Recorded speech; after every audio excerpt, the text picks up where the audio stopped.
Hello, I'm Adam Flint with Liberty Pumps. Today we're going to talk about the 441 battery backup system. The first thing I would like to show you is what comes with the system. So all this equipment here is going to be what you're getting with the system when you buy it. The battery does not come with the system. This is something you're going to have to add, and we'll talk about that here in a minute. In the system, you're going to get the 441 box. This is going to be your battery box.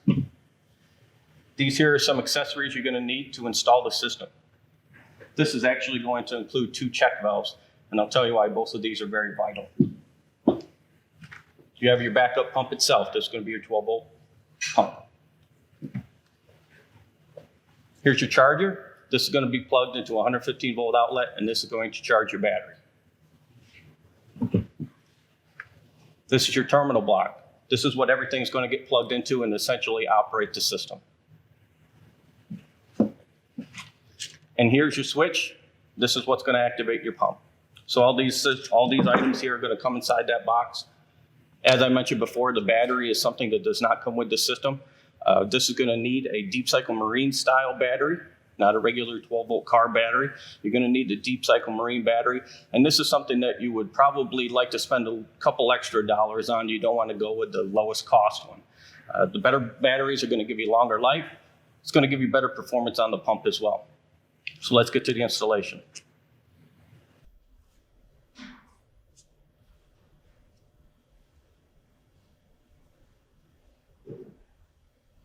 This is your typical sump pump system here.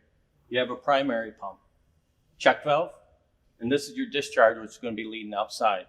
This is a perfect application for a battery backup system because if you lose your AC power or if this pump simply fails, you're going to need something to take over in those instances. So this is going to be a great application for that battery backup system. In order to prep your system for installation, the first thing you're going to have to do is remove your primary pump. Step 1 is going to be unplugging the pump. For safety reasons, next thing you're going to do is undo the union. It's going to be the check valve or the coupler.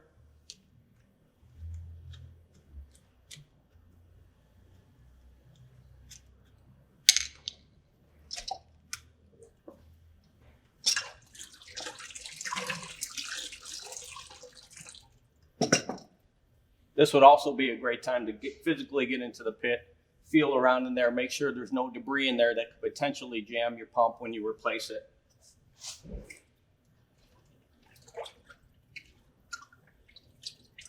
So there I found a few pebbles. This would cause damage to your primary pump. The installation we're doing today is going to involve the T connector, which is going to go into your existing discharge. And you're going to have the backup pump elevated and off to the side of the pump. Okay, the next step is going to be mocking the system for installation. We'd like to mock it up prior to gluing everything to ensure that it's going to fit into the pit properly. The first thing you do is going to remove your existing discharge. You may need a pipe wrench to do this.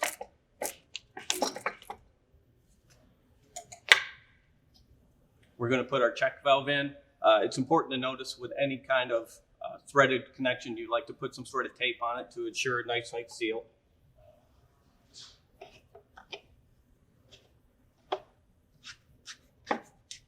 And we will tighten that down later. The next piece is going to be your coupler. It's going to slide over the check valve. We're going to tighten this down.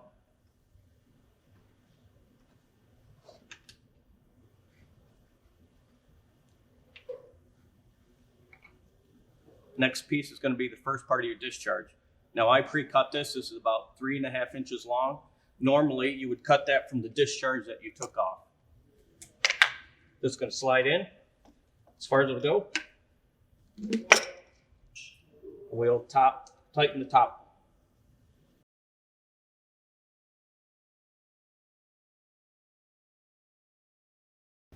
The next thing we're going to install is the T. This does come with 1.25 inch fittings in it. We're using 1.5 inch discharge piping, so we're going to have to remove these. Something to keep in mind when you're installing this T. A lot of basins are not that wide, so you want to be able to install this pump to where the pump's not hanging out over the side. You want it tight, close to the pump, so it'll fit into your normal basin. So normally we're going to glue this fitting. Right now we're just mocking it up. We're going to go back and glue it. This here is your check valve for your backup pump. This is very necessary because when the pump shuts off, you do not want the water rushing back through your backup pump and filling the basin again. There's an arrow on here. You want to ensure that that's installed the proper way. And this is simply going to screw on to the front of your backup pump. I've already put tape on there, so we have a nice seal. Once that's nice and tight, you're going to screw that on to the adapter here.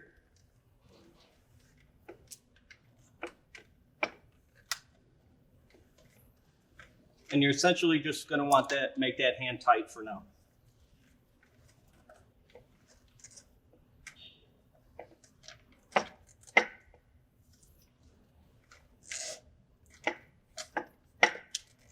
Something also to keep in mind with this pump in particular, it does need to be installed at about a 35, 45 degree angle to avoid airlock. But this is a typical installation, what it's going to look like. The pump is nice, close together, so this is going to be able to fit in your 18-inch diameter pit. So now what we're going to do is drop the pump into the pit to ensure all the clearances are going to work properly and that there's not going to be any interference with the pump switches.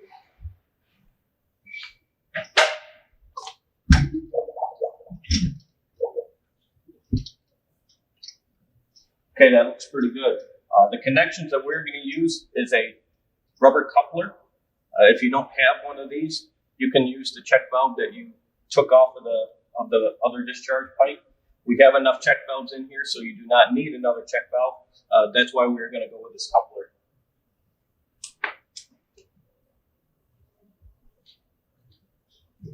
Secure that in place. And now we need to measure the distance from inside this coupler to inside this coupler to finish the discharge.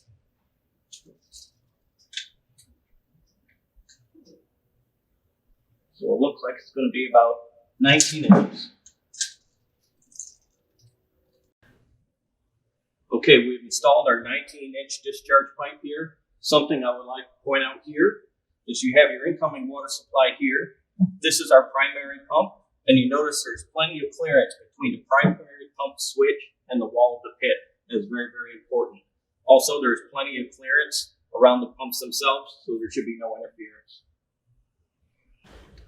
Now we're going to install the switch for the backup pump.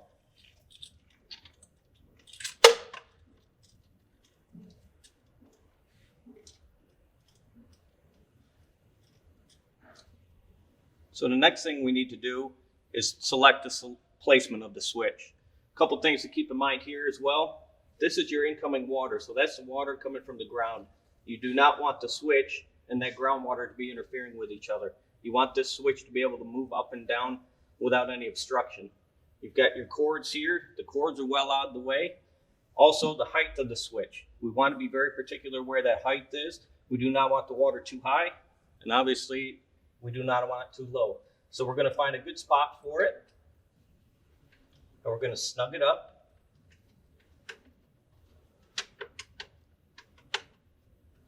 So now, as you can see, the float is going to operate like this.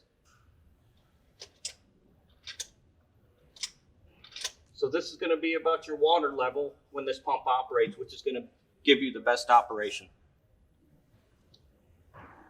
Next, we're going to hook up our electrical connections. First thing is getting your battery in the right place. It needs to be close to the pit, but you need to have it up off of the floor on some sort of sturdy platform. And now we're going to install our terminal block. This here is your terminal block.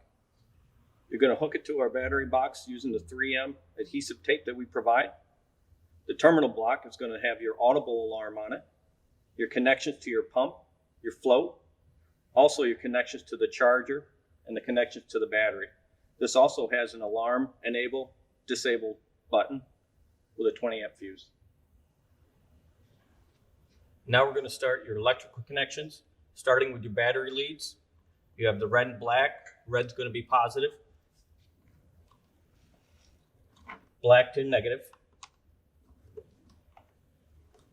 charger, this is going to be plugged into your 115 volt outlet, but same idea. You have the black for negative, yellow for positive.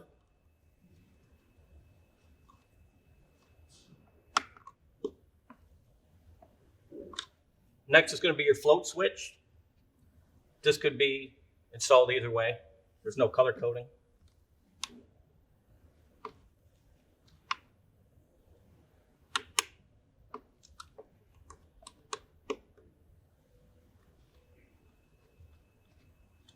And now the connection to the pump.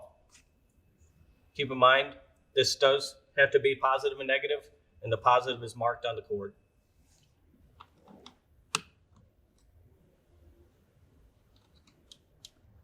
And I would just check to make sure your fuse is intact as well. But now you're hooked up. And now we're going to hook up the battery. You want to hook up the red or positive first. You find the positive terminal on your battery.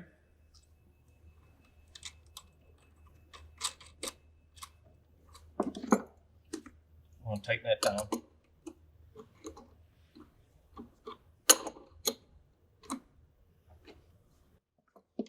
Second, be the black terminal, or negative.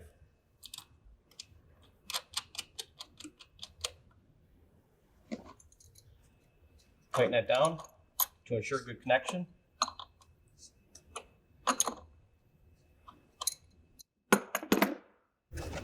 Put on your lid. Your battery's hooked up. As you can see, I have already plugged in my primary pump. Now it is time to plug in the charger to make sure everything is hooked up properly. Top light, that's going to be your power light. That tells you you have power going to your system. The next light is the charging light. That is telling you that your battery is charging. The third light is your fully charged light. And once you're in the float mode, the system is maintaining and keeping your battery fully charged. Okay, everything's hooked up. Now it's time to test the system. The first thing we want to ensure is that the primary pump is operating properly. So I have a 5-gallon bucket here, and I'm going to pour some water into the system. Something else you want to check for is any leaks that you may have on your fittings or your couplings.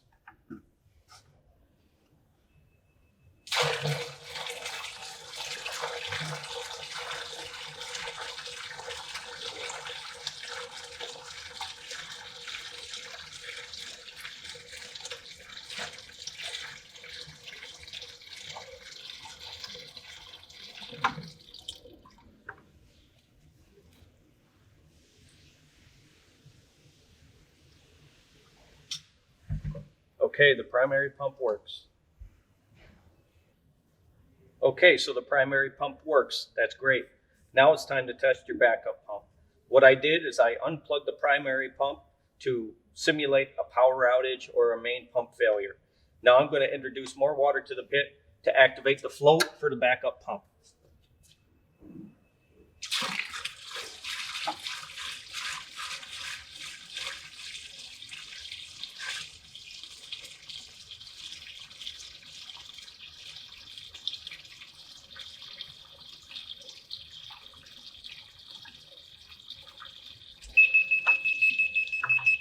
So when that pump turns on, the alarm goes off.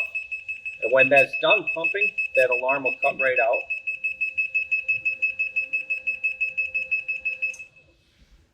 Okay, the backup pump works.